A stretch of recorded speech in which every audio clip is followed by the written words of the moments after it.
గా ఐఏఎస్లు బదిలీలు జరిగాయి. ఒకేసారి 44 మంది ఐఏఎస్లను బదిలీ చేస్తూ ఉత్తర్వులు జారీ చేసింది ప్రభుత్వం. దేవాదాయ శాఖ ప్రిన్సిపల్ సెక్రటరీగా శైలజా రామయ్యర్, హెచ్ఎండిఏ కమిషనర్గా సర్ఫరాజ్ అహ్మద్, పశు సంవర్ధక శాఖ ముఖ్య కార్యదర్శిగా సవ్యసాచి ఘోష్, కార్మిక శాఖ ముఖ్య కార్యదర్శిగా సంజయ్ కుమార్, యువజన సర్వీసులు, పర్యాటక శాఖ, క్రీడల శాఖ ముఖ్య కార్యదర్శిగా వాణి ప్రసాద్లను బదిలీ చేశారు. తాజా బదిలీలో అమరాపాలికి కీలక పోస్టు దక్కింది. జీహెచ్ఎంసీ కమిషనర్గా అమరాపాలిని నియమించారు. భవిష్యత్తులో శివారు మున్సిపాలిటీలను జీహెచ్ఎంసీలో విలీనం చేయాలని సర్కార్ భావిస్తుంది.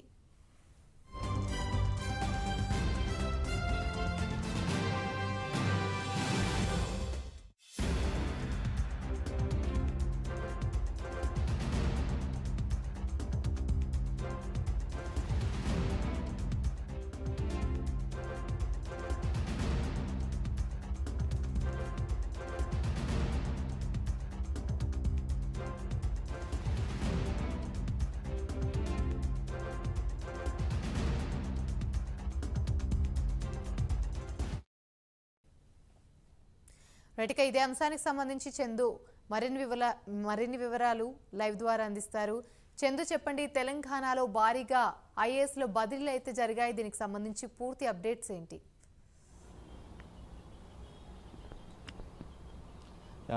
తెలంగాణలో పలువురు ఐఏఎస్ అధికారులు, అదేవిధంగా ఒకరిద్దరు ఐపీఎస్ అధికారులు కూడా బదిలీ అయ్యారు. ముఖ్యంగా చూసినట్టయితే సవ్యసాచి ఘోష్ 1994 బ్యాచ్ చెందిన సవ్యసాచి ఘోష్ యువజన సర్వీసుల్లో ప్రస్తుతం ఉన్నారు. ఈయనను పశుసంవర్ధక శాఖకు బదిలీ చేశారు. ముఖ్యంగా ఇటీవల కాలంలో మనం చూసిన గత గవర్నమెంట్లో పశుసంవర్ధక శాఖలో అవినీతి జరిగిందంటూ కూడా పెద్ద ఎత్తున విమర్శలు వచ్చాయి. ముఖ్యంగా గొర్రెల స్కామ్ అనేది వెలుగులోకి వచ్చింది. ఇప్పటికే చాలామంది అధికారులను కూడా అరెస్ట్ చేసిన పరిస్థితి కనిపించింది. ఈ నేపథ్యంలో ఆ శాఖకు సవ్యసాచి ఘోష్ను నియమించారు. మరోవైపు శైలజా రామయ్యర్ 1997 బ్యాచ్ అయిన శైలజా రామయ్యర్, ఈమె మంత్రి శ్రీధరబాబు భార్య. అయితే ఈమె ప్రస్తుతం పరిశ్రమలు వాణిజ్య శాఖ ప్రిన్సిపల్ సెక్రటరీగా ఉంది. అయితే ఈమెను దేవాదాయ చేనేత శాఖ కూడా బదిలీ చేశారు. బీఆర్ఎస్ ప్రభుత్వంలో ఆమె చేనేత జౌళి శాఖ నిర్వహించింది. అప్పుడు బతుకమ్మ చీరలు అంశాల్లో కూడా ఆమె అప్పుడు ఉన్నటువంటి పరిస్థితి ఉంది. మళ్ళీ ఆమె అదే శాఖ కూడా ఈ ప్రభుత్వం బదిలీ చేసింది.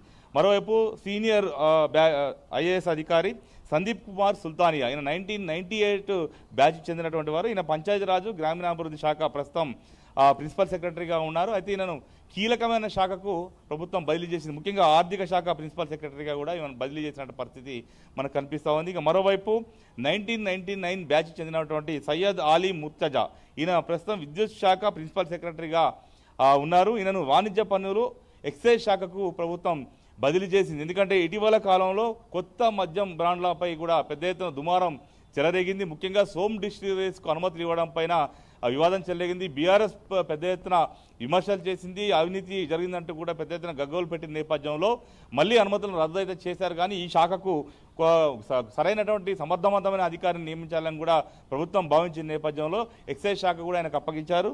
ఇక మరోవైపు చూసినట్టయితే 2002 బ్యాచ్ చెందినటువంటి జ్యోతి బుద్ధ ప్రకాష్, ఈయన రవాణా శాఖ కమిషనర్గా ఉన్నటువంటి ఈయనను హౌసింగ్ డిపార్ట్మెంట్కి కూడా బదిలీ చేశారు. మరోవైపు సిసిఎల్ఏలో ఉన్నటువంటి నవీన్ మిట్టల్, సీనియర్ ఐఏఎస్ అధికారి నవీన్ మిట్టల్ను కూడా అక్కడి నుంచి తప్పించి అది కూడా అదనంగా జ్యోతి బుద్ధ ప్రకాష్కు అప్పగించారు. ఎందుకంటే ఇప్పటికే ధరణి స్థానంలో భూమాత పోర్టల్ను కూడా కాంగ్రెస్ ప్రభుత్వం తీసుకొచ్చింది. ఈ నేపథ్యంలోనే ఆ డిపార్ట్మెంట్కు బుద్ధ ప్రకాష్ను కూడా బదిలీ అయితే చేశారు. మరోవైపు రొనాల్డ్ రాస్, ఈయన 2006 బ్యాచ్ చెందినటువంటి అధికారి, ఈయన కూడా చాలా స్ట్రిక్ట్ ఆఫీసర్గా ఉన్నారు. ఈయన ప్రస్తుతం జిహెచ్ఎంసీ కమిషనర్గా ఉన్నటువంటి ఈయనను విద్యుత్ శాఖ సెక్రటరీగా కూడా బాధ్యతలు అప్పగించారు. ఎందుకంటే ఇప్పటికే విద్యుత్ శాఖ సంబంధించి పెద్ద ఎత్తున ఒక అవినీతి జరిగిందంటూ కూడా అటు గత బీఆర్ఎస్ ప్రభుత్వంపై కూడా కాంగ్రెస్ ప్రభుత్వం చర్యలు చేపడుతుంది. విచారణ కమిషన్ వేసిన నేపథ్యంలో ఒక సమర్థవంతమైన అధికారిని ఈ శాఖలో నియమించాలని కూడా భావించిన నేపథ్యంలో రొనాల్డ్ రాస్కు అవకాశం కూడా ఇచ్చారు. మరోవైపు 2006 బ్యాచ్ చెందినటువంటి ఐపీఎస్ అధికారి ఏవి రంగనాథ్, ప్రస్తుతం ఈయన వరంగల్ రేంజ్ ఐజీగా కూడా ఉన్నారు. ఈయనను ప్రస్తుతం జిహెచ్ఎంసీ విజిలెన్స్ ఎన్ఫోర్స్మెంట్ లో కూడా ఆయనకు బదిలీ చేశారు. గతంలో ఇక్కడ విశ్వజిత్ కంపాటి అనేటువంటి అధికారి కూడా ఉండేవారు. అయితే ఆయన కూడా చాలా సిన్సియర్గా పనిచేసినటువంటి వ్యక్తి. అయితే ముఖ్యంగా చూసినట్టయితే మరోవైపు దేవసేన, ఈమె 2008 బ్యాచ్ చెందినటువంటి దేవసేన ప్రస్తుతం పాఠశాల విద్యా కమిషనర్గా ఉన్నారు. ఈమెను సాంకేతిక విద్యకు కూడా బదిలీ చేశారు. అక్కడ ఉన్నత విద్యకు సంబంధించి బుర్రా వెంకటేశం అయితే యథావిధిగా కొనసాగుతున్నారు. మరోవైపు 2009 బ్యాచ్ చెందినటువంటి సర్ఫరాజ్ అహ్మద్ ఈయన జాయింట్ చీఫ్ ఎలక్టరల్ ఆఫీసర్గా ఉన్నారు. ప్రస్తుతం ఈయనను హెచ్ఎండిఏ కమిషనర్ కూడా బదిలీ చేశారు. ఈయన కూడా చాలా స్ట్రిక్ట్ ఆఫీసర్ అనేటువంటి పేరున్న నేపథ్యంలో హెచ్ఎండిఏ చాలా పరిధి ఎక్కువ ఉంది. హెచ్ఎండిఏ చాలా పెద్ద డిపార్ట్మెంట్ కాబట్టి ఖచ్చితంగా ఈ శాఖకు ఆయన పంపించాలనే ఉద్దేశంతోనే ప్రభుత్వం ఆ దిశగా అడుగులు వేసినట్టు కూడా మనకు కనిపిస్తోంది.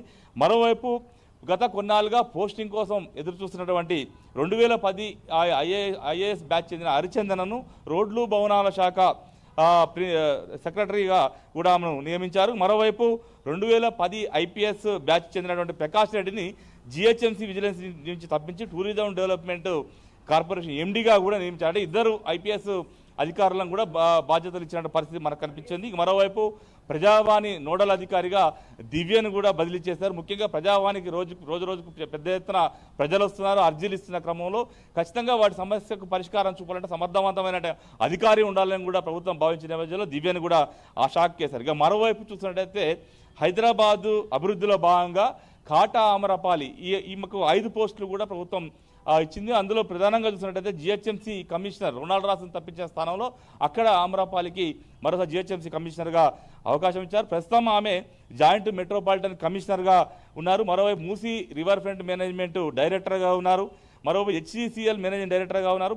హైదరాబాద్ ఔటర్ రింగ్ రోడ్డు కమిషనర్గా కూడా కాటా అమరాపాలి ఉన్నటువంటి మొత్తం 5 శాఖలు ఇప్పుడు ఆమె నిర్వహించబోతుంది. ఎందుకంటే ఎంతోమంది సీనియర్ ఐఏఎస్ అధికారులు ఉండా కూడా 2010 బ్యాచ్కి చెందినటువంటి అమరాపాలికి ప్రభుత్వం అయితే 5 పోస్టులు కేటాయించింది. ఎందుకంటే రాబోయే రోజుల్లో హైదరాబాద్ చుట్టుపక్కల ఉన్న మున్సిపాలిటీలన్నింటినీ కూడా అంటే ఇప్పుడు ఏదైతే ఫిర్జాది కూడా బోడుప్పల్ లాంటి వాటిని కూడా కార్పొరేషన్గా చేశారు, వాటన్నిటిని కూడా జిహెచ్ఎంసీలో విలీనం చేయాలని కూడా ప్రభుత్వం భావిస్తూ ఉంది. ఈ నేపథ్యంలోనే కాటా అమరాపాలి సమర్థవంతమైన అధికారిగా కూడా ప్రభుత్వం భావిస్తున్న నేపథ్యంలో ఆమెకు కీలక శాఖలు అప్పగించినట్టు చెప్తుంది. మొత్తంగా చూసినట్టయితే పరిపాలనలో వేగం పెంచాలని కూడా సీఎం రేవంత్ రెడ్డి భావిస్తున్న నేపథ్యంలో సమర్థవంతమైన అధికారులను ఉంటేనే కొంత పాలన ముందుకు సాగుతుందని భావించిన నేపథ్యంలోనే ఈ అధికారుల బదిలీ జరిగిందని కూడా తెలుస్తోంది.